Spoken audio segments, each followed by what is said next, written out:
कपूरी बहू। उमा जी की बहू पिंकी को गप्पे मारने की बहुत आदत थी। वो जब भी किसी के बारे में बातें करती तो बड़े बड़े गप्पे फेंका करती। आसपास के सब लोगों को पता था कि पिंकी बहुत बड़ी गपोड़ी बाज है। लोग उसकी बात पर विश्वास नहीं किया करते थे, लेकिन हाँ, उसकी बातें सुन सुनकर हंसते बहुत थे। अरे बहू, पड़ोस वाली शर्मा जी है ना, उनकी बेटी का जन्मदिन है, तुम भी चली जाना।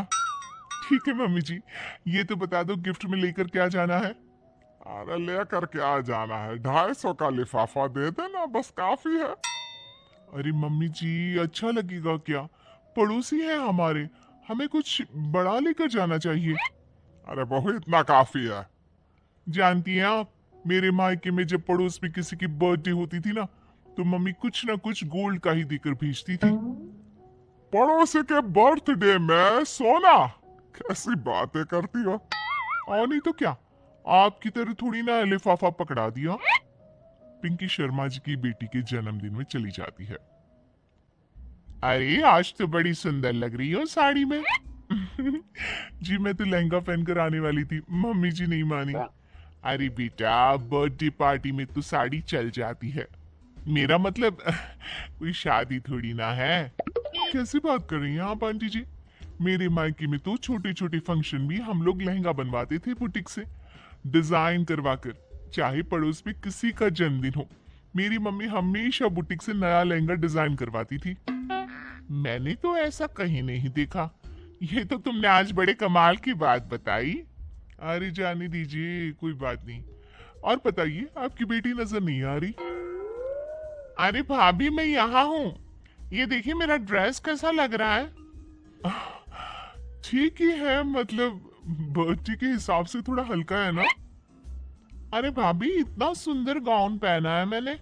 मैं ना शादी से पहले अपने बर्थडे पर हमेशा जरी वाला लहंगा पहना करती थी। यही मैं तुम्हारी मम्मी को भी बता रही थी। इसके बाद केक काटने का प्रोग्राम शुरू होता है। सब लोग इकट्ठे हो जाते हैं। शर्मा जी की बेटी का केक देखकर पिंकी से रहा नहीं जाता। उसके अंदर का गपोड़ी बाज बाहर निकल कर आ जाता है। अरे इतना छोटा सा केक! अरे बेटा, मेहमानों के हिसाब से ही है, जितने लोग इतना बड़ा केक। आंटी जी, कम से कम 4 या 5 मंजिल वाला केक तो बनाना चाहिए था। आपकी बेटी का बर्थडे रोज रोज थोड़ी ना आता है। मेरे बर्थडे पर हमेशा पापा 4 केक बनवाते थे। सारे केक 4-4 मंजिल के होते थे। वहां पर सारे लोग उमा जी के मोहल्ले के ही थे, और वो पिंकी के गप्पे मारने की आदत से अच्छी तरह वाकिफ थे। इसलिए सब लोग उसकी बात सुनकर हंसने लगे, लेकिन किसी ने पिंकी से कुछ नहीं कहा। एक दिन सुबह सुबह पिंकी ने अपनी सास से कहा, मम्मी जी, मेरे मम्मी पापा मुझसे मिलने के लिए यहाँ आ रहे हैं। अरे वाह, ये तो बहुत अच्छी बात है। उनके आने की तैयारी करो, अच्छा अच्छा खाना बनाओ।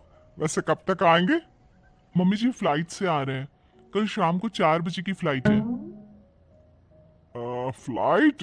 लेकिन बेटा, तेरा मायका तो यहाँ से 2 घंटे की दूरी पर है।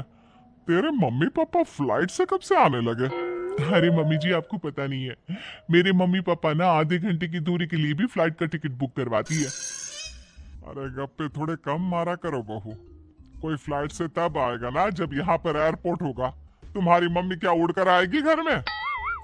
अरे हाँ मम्मी जी, मैं तो भूल ही गई थी।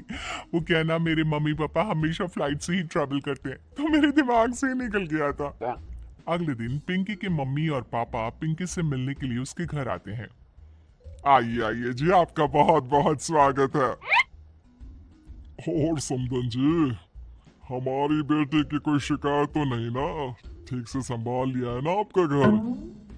अरे मेरी बहू बहुत समझदार है, घर का काम बहुत अच्छे तरीके से करती है। बस थोड़ा ज्यादा बोलने की आदत है उसे, आपको परेशान करती होगी ना।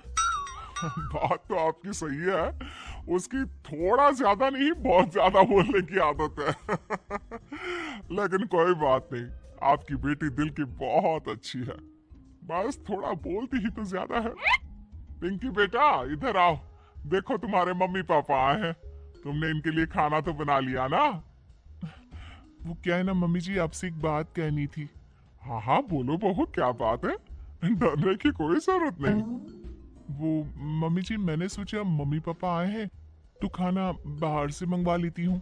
अरे कोई बात नहीं बेटा, वैसे भी तुम किचन में काम करने लग जाती तो अपने मम्मी पापा से बात कब करती। बहुत अच्छा किया। अब तुम अपने मम्मी पापा के साथ बैठकर आराम से बात करो, मैं अंदर जाती हूँ।